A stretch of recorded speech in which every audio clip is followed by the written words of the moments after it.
Hello, friends, lovers, and mere acquaintances.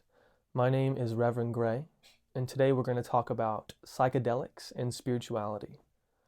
I'm going to share just a little bit of my experience with psychedelics and talk about the risks and some of the benefits associated with these substances, maybe figure out if they're right for you. So, my first introduction to psychedelics came with LSD.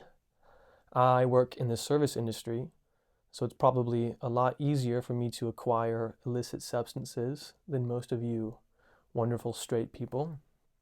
I had a friend offer me some, and I got 2 tabs and tried it with my girlfriend at the time. We had a plan. I did it first, and she was my babysitter to make sure things went well. We drove to Nebraska Furniture Mart and kind of just walked around the store. LSD is a rather long trip. It's typically kind of a 12-hour experience or so that you feel its effects. I remember just before going into Nebraska Furniture Mart, we stopped at Panera, and you put the tab typically under your tongue and you let it dissolve. It can take like 10-15 minutes for it all to dissolve. You taste it, and then another probably 30 minutes for you really to feel the effects. And I remember being in line at Panera Bread, and I started my order, and about halfway through my order, I really noticed something was different. And by the end of me finishing speaking, I was looking over to my friend and like asking, was that normal? Did I get through that okay? And she assured me everything was fine. But man, a stark contrast. So I ordered my food, go sit down.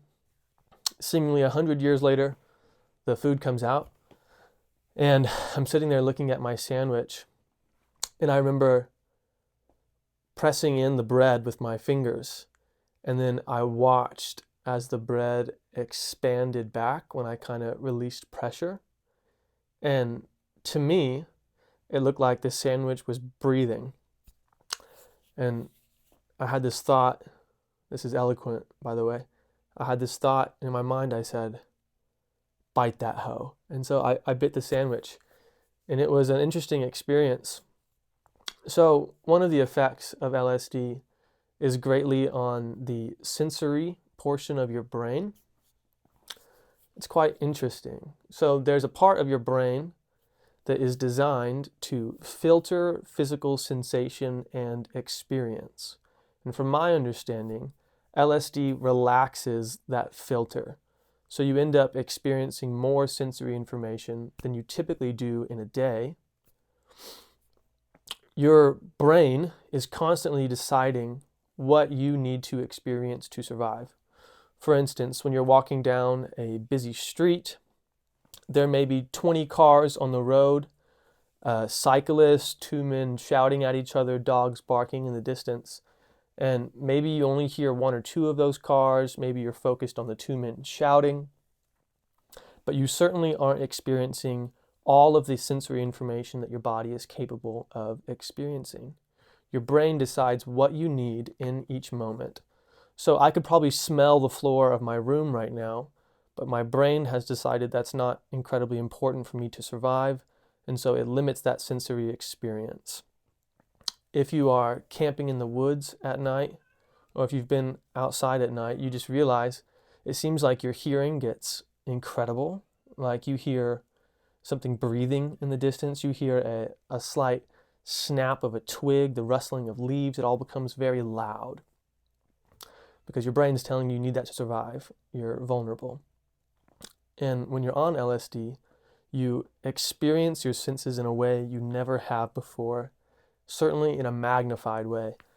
I remember sitting in that Panera watching my sandwich breathe, and it was like I was seeing things for the very first time. The detail became so clear. It's like the difference between HD and 4K. I remember watching my tea flow back down my straw, and the individual drops were just so distinct and clear in a way I had never experienced before. So we left Panera, went into Nebraska Furniture Mart, and we walked around, and it was amazing. Every new view, every new scene, every new living room was like its own universe unfolding in front of me. Everything became incredibly interesting. I remember standing on the second floor and looking out of a window, and I had this image of myself as a tree, and I was looking at the world from space, and I was this tree growing out of the globe into space. And it was this remarkably interconnected feeling. I felt as though I was a part of the earth, not just something living on top of it in contest with it, but I was an expression of life itself. And then I had the great idea to play hide and go seek while I was tripping on acid in Nebraska Furniture Mart. And so I went and hid, and made my girlfriend at the time chase me down and find me. And it was hilarious and a really great time. On LSD, I noticed much more of a sensory difference. In sight, there wasn't any hallucinations. That requires probably a pretty high dose. There were visual disturbances, I suppose. At times, things seemed as though they were swirling, but not a lot of visual impairment or physical impairment at all. Just increased sensory awareness. I also, on LSD, experienced quite a bit of emotional awareness.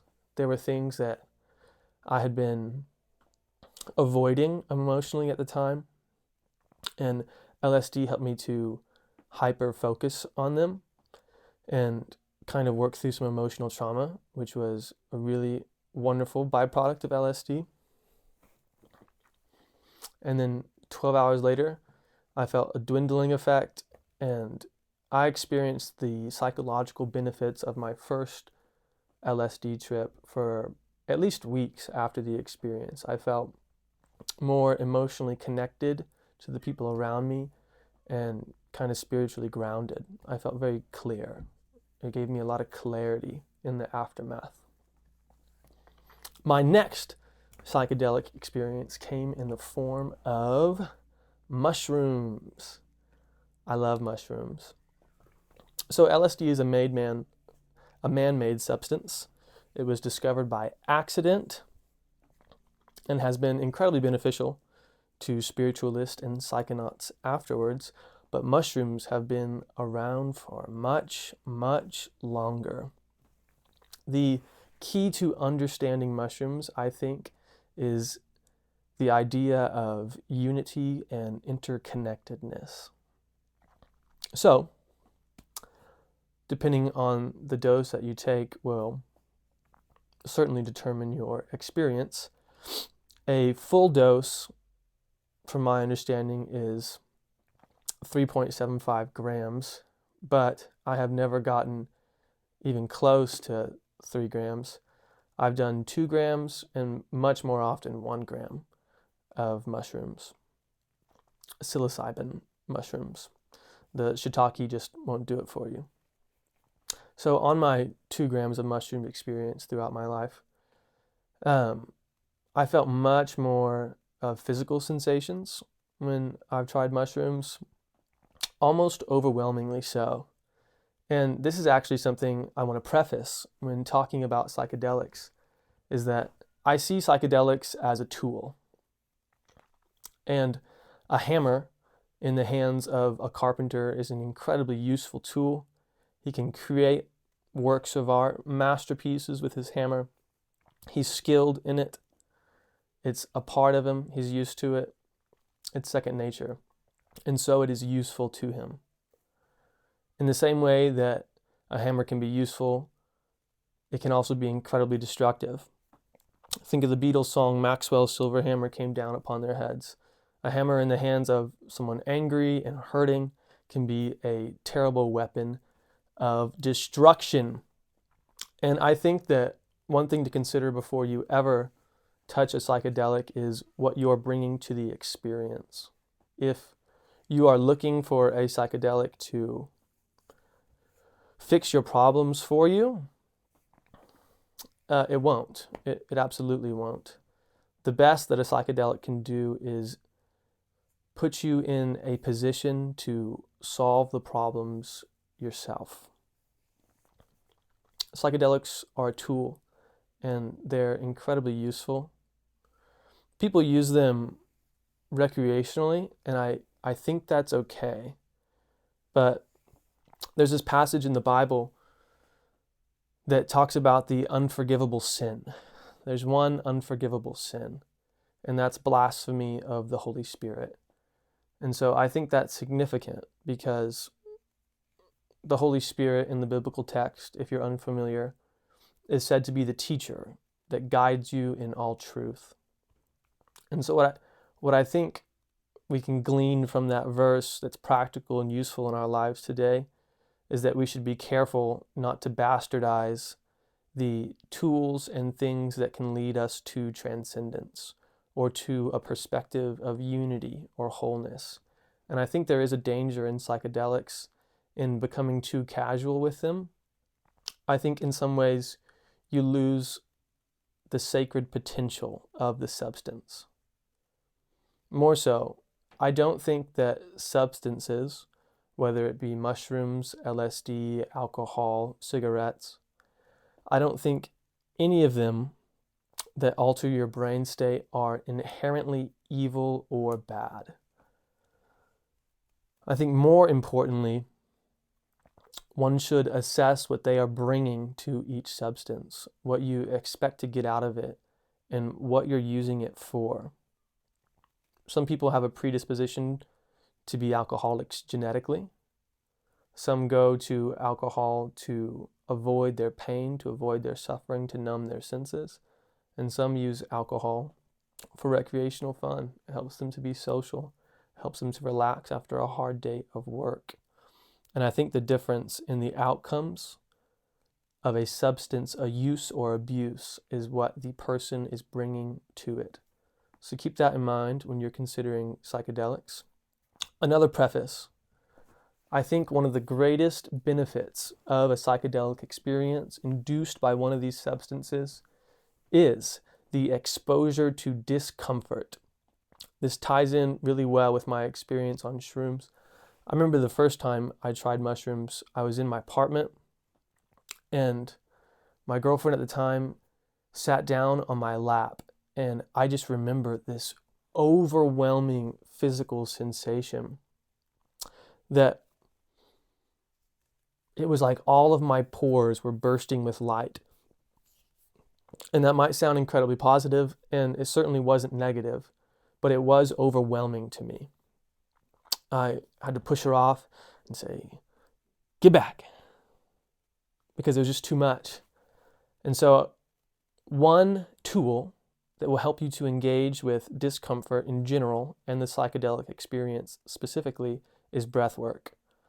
So if you don't have some kind of integrated breath work practice in your life, I would recommend starting that practice, whether it be 5 minutes of meditation in the morning, mindfulness meditation where you sit there and breathe and allow uncomfortable thoughts to enter your mind and then allow them to leave without latching on and without reacting. I think breath work is a critical and necessary component of any positive psychedelic experience. I think of it this way. If you've seen videos of objects interacting in outer space, there's a pin in the air, right? And the astronaut pokes the pin, applies force in this direction, and the pin goes in that direction, right? It's supported by space. I think your mental state is much the same in a psychedelic experience, and it's incredibly important your environment and the people you have or lack of people you have around you. I think the best environments are typically somewhere quiet, secluded, and if possible, in nature. Certainly only with people you trust. I mean, some people have great experiences with strangers on psychedelics. I personally wouldn't risk it unless they just seemed really chill. But be safe. Find yourself in a comfortable environment. A psychedelic experience isn't the time to test yourself socially or throw yourself into an environment you're unfamiliar with and then throw yourself into a brain state that you're also unfamiliar with. So mushrooms, I felt more viscerally in my body. It felt as though there was a wave, like in a wave pool, and it started in my head and kind of undulated down through my torso into my legs and back up just all the time. There was this undulating, under the surface feeling of movement in my body. It's hard to kind of sit still for me whenever I'm on mushrooms. And I find that particularly in smaller doses where I'm able to maintain more of my traditional clarity, I have such profound realizations, especially if there's an in particular problem that I'm working through, whether it be socially or emotionally. I find that mushrooms put me in a state of mind that helps me to relax and see the situation from an objective point of view, as opposed to an emotional one or a perspective that is colored by my past experiences. It almost gives me a neutral staging ground with which to engage the world and the problems that I'm facing. I've had many, many personal realizations about myself, about the relationships in my life, and direction for the future and the path I want to take moving forward when I've been in a psychedelic mushroom experience. I think the greatest benefit of mushrooms is the feeling of interconnectedness. You become part of a whole. You realize that the more you know yourself and the more you get to know someone else, the shorter the distance there is between the two of you. I think that mushrooms help you at your core to realize that you are made of the same stuff as everyone you encounter in the world around you. Furthermore, you're made of the same stuff that you hold in your hands, that you're breathing, that you're standing on. You realize at a subatomic level, we're all kind of the same thing, having unique experiences. There's this concept that was introduced to me in The Four Agreements. Fabulous book if you haven't read it yet. Very short, easy read, spiritually edifying. And in the introduction, it talks about people living inside of a dream. They're caught in this hell of their own making. And that some people don't realize that life is a play and they're an actor. Mushrooms helps you to realize that you are both the author and the audience of your life. Not only are you experiencing life happen to you every day, emotional stress, bills, work, jobs, love, fear, happiness, pain. You're experiencing those things, but you're also creating them, you're writing them. And after you've done mushrooms, you're able to watch it happen as well as experience it. You are both the author, the audience, and the actor in the play. And certainly, that is a perspective that can be gleaned and attained without ever touching a psychedelic substance. It certainly can. There's a strain of mushroom, though, that's called the golden teacher. And I think that's a wonderful metaphor for the benefit of mushrooms, is that they are a guide. They are a teacher. It puts you in a neutral place emotionally for you to experience reality with clarity. And this overwhelming sense of interconnectedness and love in relation to everything else. They will not solve your problems, but they are a tool to shift your perspective. And just like substances may not be good or bad by themselves, it's simply what we bring to them that determines whether the outcome is positive or negative. So too, everything that happens in your life can be shifted by perspective. Whether it's good or bad, painful or beneficial, will all be determined on how you engage with it. what your perspective is, what your attitude is. And I think that's the great benefit of mushrooms and LSD. They provide you with another perspective in your arsenal with which to engage with the problems and joys of life. Now, an important thing to note, and something I feared when I first started engaging with psychedelic substances, is the risks associated with these substances. So, LSD and shrooms pose no risk of overdose. You won't do so much shrooms that your heart will stop.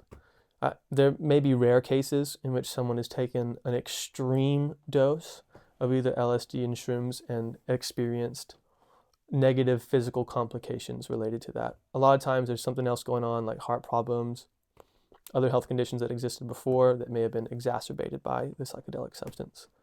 But you don't overdose on psychedelics like you might heroin or cocaine. The risks associated with psychedelics are more behavioral. So one of the benefits and kind of the risk is that everything you experience during a psychedelic experience, a trip, comes back with you. So whether it's good or bad, you remember it and will carry with you in your experience. So people who go into a psychedelic trip with no mentoring, no research, and just subject themselves to this brain state they've never experienced before, it's unsurprising they have bad trips. They're in unfamiliar environments, experiencing an unfamiliar brain state. That could be terrifying. I think if you start a breathwork practice and get used to not reacting to discomfort and negative stimulus and putting yourself in a positive environment, particularly in nature, are ways to guard against the negative effects of a psychedelic experience. I think you can protect yourself and save yourself a lot of fear and discomfort. It will end. And that's one of the benefits of the psychedelic experience is you feel discomfort, you might feel fear or pain, sadness, but it ends and it feels like you're going to die. It feels like it's all over for you, but you just keep breathing. And at the end of it, you realize it wasn't so bad and that there was great benefit in going through that difficult experience. Sometimes it's all joy and insight, but sometimes it's a trek through the mud and it's painful and full of discomfort. And both kinds of psychedelic experiences can benefit you, especially if you come into it with an open heart and an open attitude to whatever you might find in yourself and in others, good or bad. There's two other psychedelic substances I'd like to talk about today. The next one is MDMA. This one in particular, big disclaimer, is be incredibly careful if anyone offers you MDMA. It is a psychedelic, but it's much more closely related to narcotic substances. It can be habit forming and addictive, and it can cause you physical damage. I'm not sure if people have overdosed on MDMA. That I'm unsure of. But it typically comes in a pill format. And the problem with anything that comes in a powdered pill form is that it can easily be cut with other drugs and you would never know it. So anyone can buy a pill press, take powdered illicit substances and press them into a pill, and they look official. They look good. They look professional. But you never know what can be in there. It can be cut with some really terrible things that you could overdose on, and that could kill you. So if you ever do get offered MDMA or you seek it out and want to experience it, there are testing kits that are very easy to find online to make sure that what you're ingesting is in fact what the person selling it to you has said that it is. Please be very, very careful when experimenting with new substances, whether they be psychedelic or not. Only buy from people you trust, and even if you trust them, test your drugs. I can't tell you that enough times. Test your drugs. LSD is one that is good to test as well. There are some hyper powerful forms of LSD that if you took unexpectedly could cause you a bad trip and could be a really terrible psychological experience for you. So test your drugs, LSD, MDMA, whatever it may be. Test it, please. Mushrooms, there's less of a risk of getting a bad batch of mushrooms. The worst that can happen really with mushrooms is mold, things like that. You don't typically have to test your mushrooms, but test your MDMA, test your LSD. So MDMA provides a overwhelmingly positive experience. Your brain just dumps serotonin and dopamine, which is part of the benefit, is you have this shifted brain state, but it's almost impossible to feel negative whenever you're experiencing MDMA. Ecstasy, Molly. And you feel this overwhelming euphoria and you see the world through a 100% positive experience. Your brain is just dumping your motivation and positivity chemicals in high doses. So the benefit, I think, of MDMA is that you get to see the world through a 100% positive perspective. Everything is good. Everything about yourself is good. Everything about the people around you is good. You feel typically horny. You want to make love. You want to have sex. You want to feel connected to those around you. It can very much be a party drug, but I think MDMA, especially in conjunction with other psychedelics, can be an incredible teacher. It shows you what the world looks like through rose-colored glasses, and I don't think that's always a bad thing. Specifically for people who feel no hope, MDMA has been used in treatment of PTSD and of depression. I will preface this or add a caveat here that there's a trend, especially if you take MDMA in a high dose, which I wouldn't recommend just about ever, that the days following it, you're completely depleted of your motivation and feel-good chemicals in your brain. It's not naturally occurring. It has your brain dump all of it, and so you can be quite empty the days following it.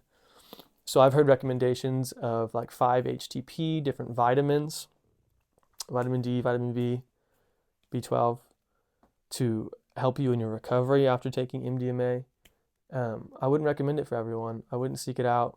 Certainly if you can't test it, it is much riskier. So please be careful with MDMA. And the last psychedelic I want to talk about is weed. So we kind of forget it and take it for granted, but weed is an incredibly powerful psychedelic substance.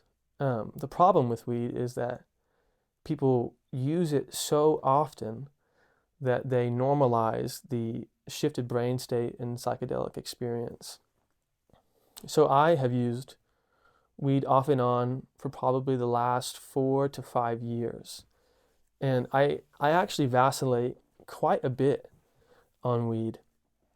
It has been a companion and helpful friend to me in my life.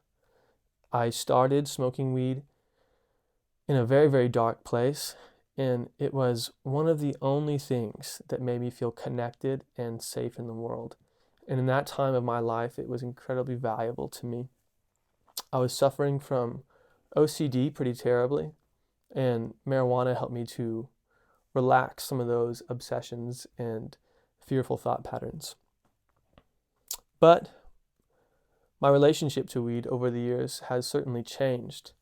I started certainly dependent on it. I needed that brain state to escape the pain and fear I was experiencing in my life. And it gave me a kind of warm psychological sweater to rest in. And it was very important that I had that place for a time. But I think that seasons of life change, and our relationships to substances can change. And there came a point in my life where I realized weed was no longer helping me to recover so much as it was holding me back from what I wanted to do moving forward. Part of that for me was just dosage, was how often I was turning to weed to affect my brain state.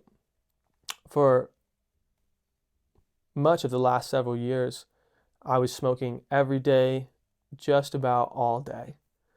And for me, I realized that was affecting me negatively in my life. I wasn't getting done the work I wanted to get done in music, and at my job, affected me negatively.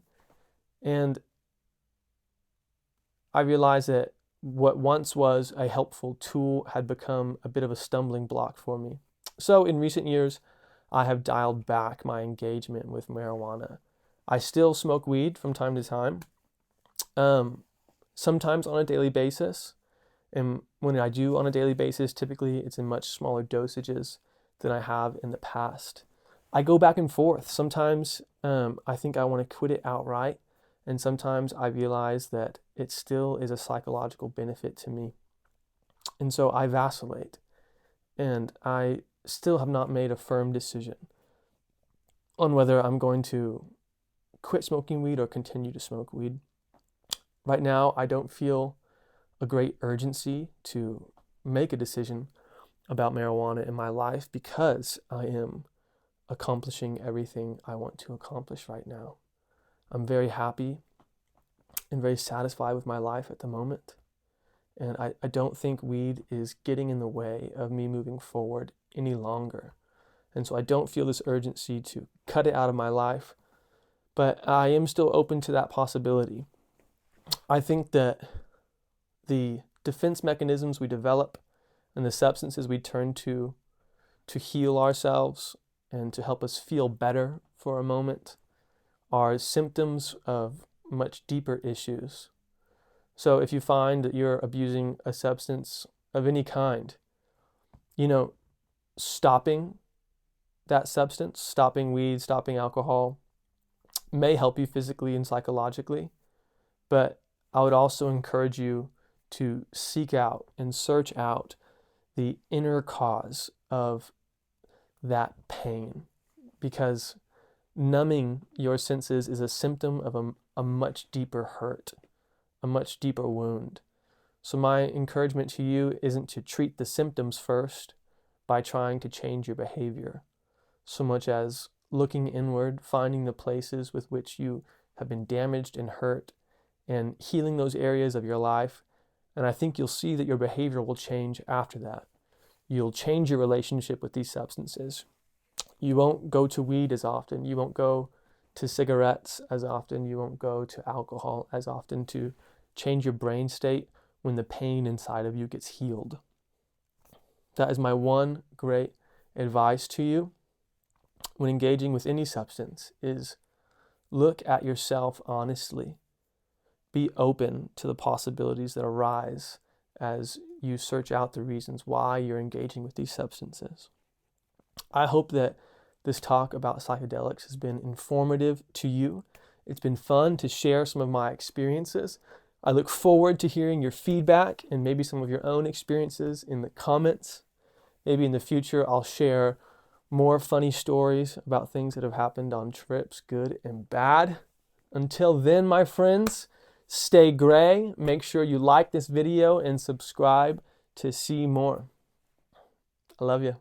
Talk to you soon.